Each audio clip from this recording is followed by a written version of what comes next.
All right, tonight we decided to replace the missing LED display for the DAC9. The original part number is NSN-784. It's a dual 7-segment LED display. No longer available, and I couldn't find them online anywhere.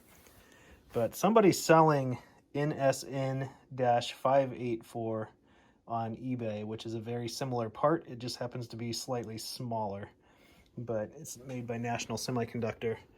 And as you can see, I have mapped out all the pins to the channel selector, and I have soldered them in place. I actually also ended up running a 120 ohm resistor in line with the positive power. This thing's a common anode, so there's one positive lead that feeds all the entire display. This green wire with the heat shrink stuck on the tip of it is a secondary positive wire that was used on the 784 display.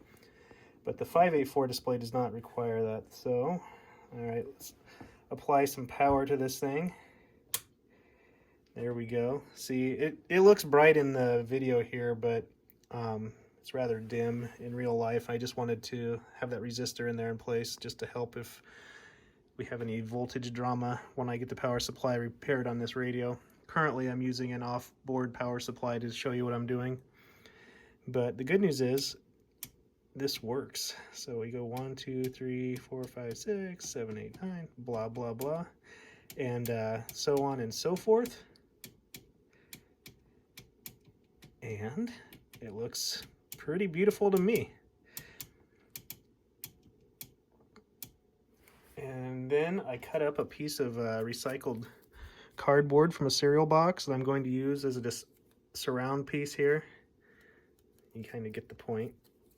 And then I'm going to stick this in the hole here, and I'll be back once that's done. We are back.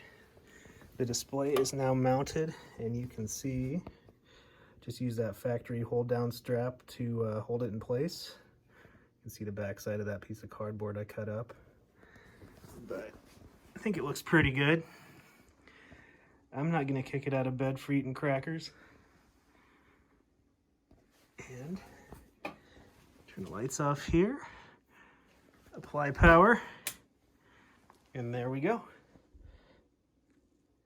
So when I first got the radio, I flipped it upside down and looked at the channel changer. It has a circuit board with some resistors on it, and I just looked at all the letters that are labeled for each wire. The uppercase letters are for digit 1, and the lowercase letters are for digit 2. And so those all correspond to which segment of the 7-segment LED is going to light up when that circuit flows.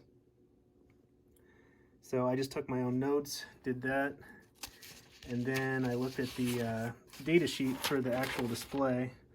There's the 784, which doesn't matter since I can't find it, but here's the NSN 584, and I got all this information off of the data sheet itself. It just had one positive common anode, and then all of the segments hook up to a negative wire to illuminate which specific segment. And so I went through and figured all that out. Power goes to which of these segments, which one equals A, B, C, D, E, F, and G. And so yeah, it was just a matter of mapping this information with a wire in a wire by wire sort of situation to this mapping here.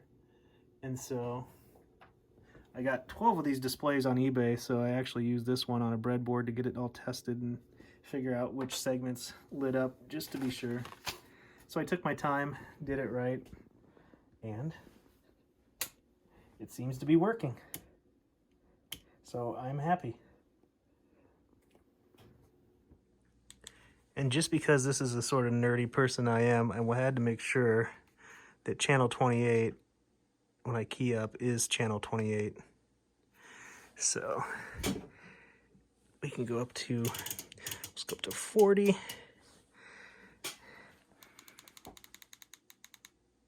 Try channel 39, watch the signal strength meter. It knows about it, but then we go to 40. And there we have it. So channel changer fixed. I'm happy and I can go to sleep soundly tonight.